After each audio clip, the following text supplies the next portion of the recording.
નમસ્તે વિદ્યાર્થી મિત્રો, આજે વાત કરીશું ધોરણ 7 અને વિષય ગણિત ચેપ્ટર નંબર 7 રાશિઓની તુલનાનું સંપૂર્ણ મિત્રો સચોટ સોલ્યુશન મેળવીશું। એ પહેલા ચેનલની અંદર પ્રથમ વખત આવ્યા છો તો વિદ્યાર્થી મિત્રો ચેનલને ખાસ સબસ્ક્રાઇબ કરી લેવી। વિદ્યાર્થી મિત્રો, સ્વાધ્યાયનું હોવાથી તમારે જાતે અભ્યાસ કરીને લખવાનો રહેશે અને ત્યાર પછી અહીંનું સચોટ સોલ્યુશન તમે જોઈને તમારું જે લખેલું છે તેને સરખાવી શકો છો। પહેલો પ્રશ્ન છે, યોગ્ય વિકલ્પ પસંદ કરો। તો બે વ્યક્તિઓની ક્રમશઃ ઊંચાઈ 1.5 મીટર અને 75 સેન્ટીમીટર છે, તો તેમનો ગુણોત્તર જે છે તે કેટલો થશે?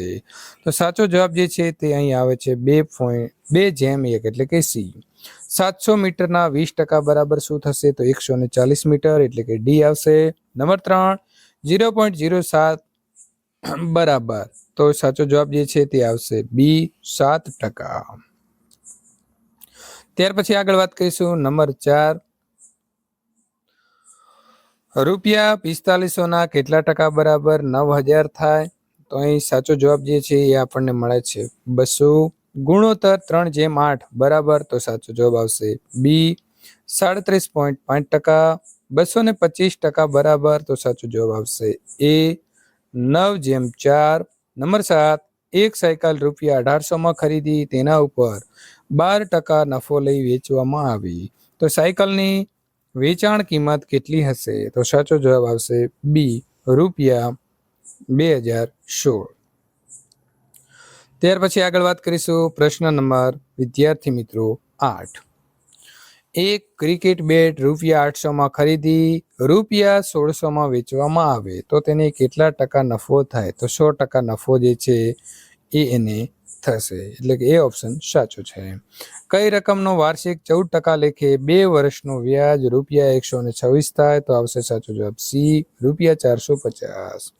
પ્રશ્ન નંબર 2, ખાલી જગ્યા પૂરો। 10 નંબર છે 2:3, તો 66.2/3। નંબર 11, રૂપિયા 360ના 30%, તો આવશે 108। નંબર 12, 8/5 બરાબર થશે 160।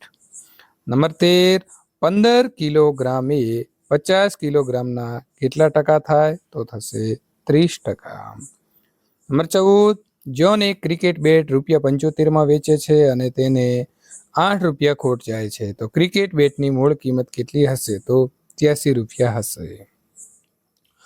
નંબર 15, દેવાંગી એક ખુરશી રૂપિયા 700માં ખરીદે છે અને 750માં વેચે છે, તો તેને કેટલા ટકા નફો થાય? તો 7.1 પ્રશ્ન નંબર 16, જો રૂપિયા 10માં 20 લીંબુ ખરીદીને 3 રૂપિયાના 5 લીંબુ લેખે વેચવામાં આવે તો 20% નફો થાય। નંબર 17, રૂપિયા 3000નો વાર્ષિક 10% લેખે 3 વર્ષનું વ્યાજ કેટલું થાય? તો થશે 900। ખરું ખોટું કરવાનું છે 2/3, તો અહીં 66.2/3%, તો સાચું છે। 4 દિવસના 50% એટલે કે 8 કલાક, તો ખોટું છે। 0.018 બરાબર 8%, તો એ પણ ખોટું છે। નંબર 21, જો એક સાયકલ રૂપિયા 3300માં ખરીદીને રૂપિયા 3830માં વેચવામાં આવે તો 10% નફો થયો કહેવાય, તો ખોટું। નંબર 22, રૂપિયા 800નું 3 વર્ષનું 12% લેખે વ્યાજ મુદત રૂપિયા 896 થાય, તો ખોટું। સૂચના મુજબ કરો। 15ના 20% બરાબર, તો 15 × 20 / 100, તો 300/100, તો 0 ઉડી જશે, તો આપણને જવાબ મળશે 3।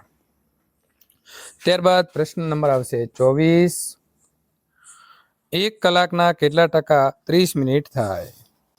1 કલાક બરાબર 60 મિનિટ, 60 મિનિટ બરાબર 100, તો 30 મિનિટ બરાબર કેટલા? તો 30 × 100/60, 60 એટલે 30 × 2, 30 ઉડી જશે, તો અહીં વિદ્યાર્થી મિત્રો 100/2 એટલે કે 50%। પ્રશ્ન નંબર 25, એક શહેરની કુલ વસ્તીના 45% પુરુષો છે તથા 40% સ્ત્રીઓ છે, તો બાળકોની ટકાવારી શોધો। કુલ ટકાવારી 100%, બાળકોની ટકાવારી 100 - 45 પુરુષો અને -40% સ્ત્રીઓ, તો જવાબ આવશે 15%। નંબર 26, ચોકમાં 10% કેલ્શિયમ, 3% કાર્બન અને 12% ઓક્સિજન હોય છે, તો 2.1 કિલોગ્રામ ચોકમાં કેટલા ગ્રામ કાર્બન અને કેટલા ગ્રામ કેલ્શિયમ હોય? તો 1 કિલો બરાબર મિત્રો 100 ગ્રામ થાય, તો 2.5 કિલોગ્રામ બરાબર 2500 ગ્રામ। કાર્બનનું વજનની વાત કરીએ તો 100% બરાબર 2500 ગ્રામ। તો 3% બરાબર કેટલા?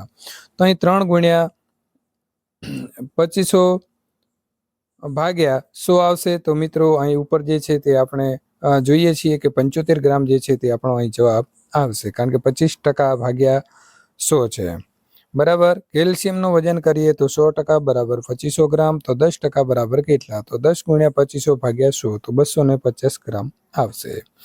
એક ફૂલદાનીની કિંમતમાં 12% વધારો થયો. જો ભાવ વધારા પછીની ફૂલદાનીની કિંમત 896 રૂપિયા હોય તો ફૂલદાનીની મૂળ કિંમત શું હશે? ધારો કે ફૂલદાનીની મૂળ કિંમત 100 છે, તો 12% વધારા સાથે મૂળ કિંમત 100 + 12 બરાબર 112.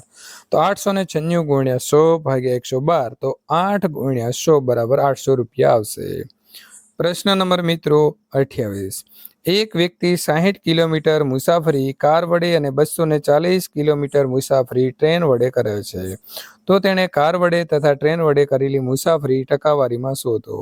તો કુલ મુસાફરીની વાત કરીએ તો 240 + 60 બરાબર 300 કિલોમીટર. તો કારની વાત કરીએ તો કારનો મિત્રો અહીં આવશે 60 ભાગ્યા 300 ગુણ્યા 100, તો 60 ભાગ્યા 3, તો બરાબર 20% આવશે. ટ્રેનની વાત કરીએ તો 240 ભાગ્યા 300 ગુણ્યા 100, તો 240 ભાગ્યા 3, તો અહીં 240 એટલે કે 80 ગુણ્યા 3 થશે. તો જવાબ આપણો જે છે તે અહીં આવી જશે 80, કારણ કે 3 ઉડી જાય છે.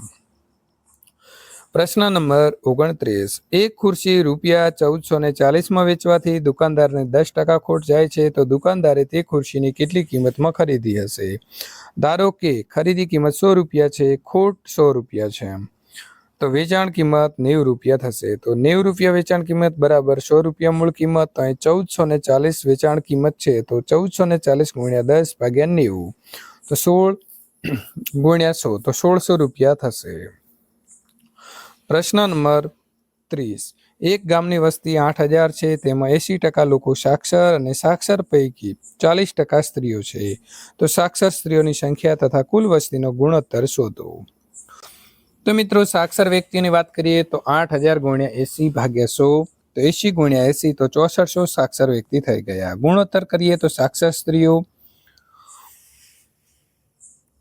ભાગ્યા કુલ વસ્તી. તો સાક્ષર સ્ત્રીઓની વાત કરીએ તો 6400 ગુણ્યા 40 ભાગ્યા 100, એટલે કે 64 ગુણ્યા 40, તો 2560 સાક્ષર વ્યક્તિઓ થશે. તો 2560 ભાગ્યા 8000, 32 ગુણ્યા 8 ગુણ્યા 10, તો 32 ગુણ્યા 25 ગુણ્યા 10, તો 8/25 થશે. પ્રશ્ન નંબર 31. રોહિત 800 ગુણમાંથી 560 ગુણ મેળવે છે અને નેન્સી 500 ગુણમાંથી 430 ગુણ મેળવે છે. તો બંનેમાંથી કોનો દેખાવ સારો કહી શકાય? તો રોહિતે મેળવેલા ટકા તો 560 ભાગ્યા 800 ગુણ્યા 100, એટલે કે 70%. નેન્સીએ મેળવેલા ટકામાં 430 ભાગ્યા 500 ગુણ્યા 100, એટલે કે 86%. તો નેન્સીનો દેખાવ સારો કહી શકાય. રૂપિયા 9000 સાદા વ્યાજે મુક્ત 8 વર્ષના 18000 થઈ જાય છે, તો વાર્ષિક વ્યાજનો દર કેટલો હશે?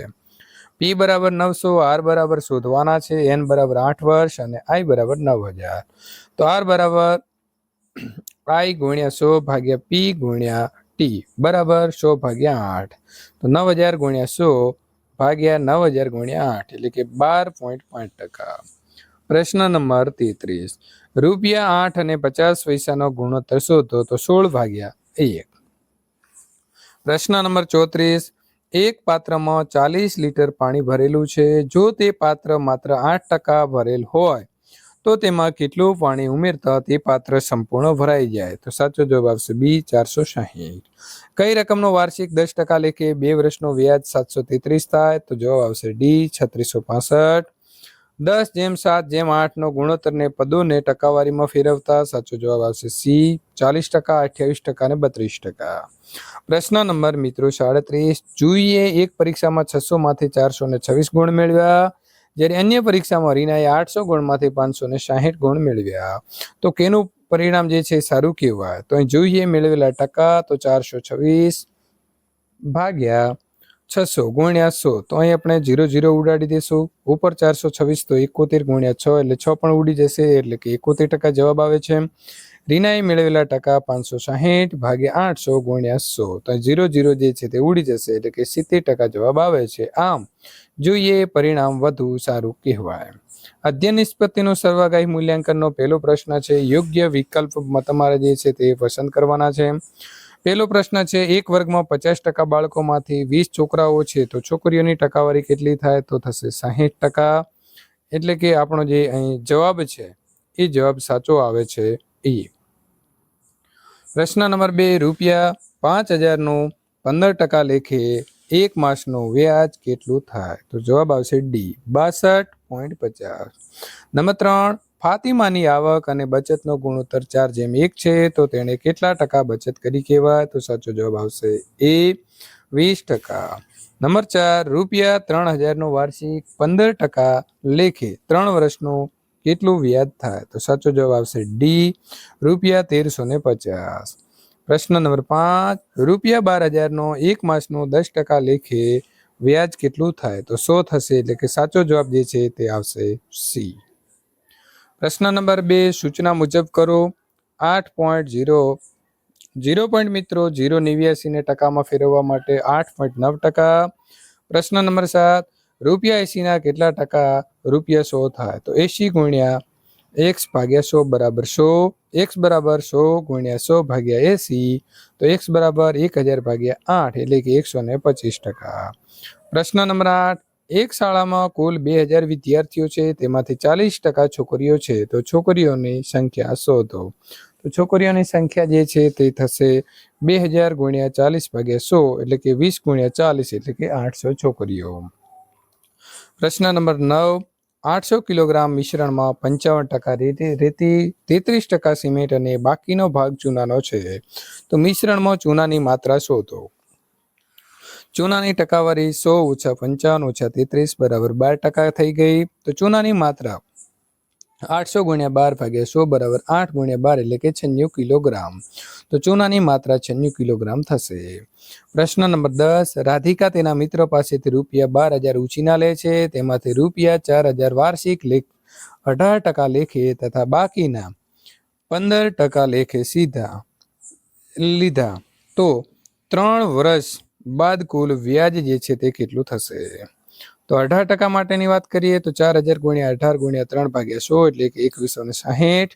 15% માટે વાત કરીએ તો 8000 ગુણ્યા 15 ગુણ્યા 3 ભાગ્યા 100, એટલે કે 3600 રૂપિયા. કુલ વ્યાજની વાત કરીએ તો 2160 પ્લસ 3600, તો મિત્રો અહીં 5760 રૂપિયા થાય છે.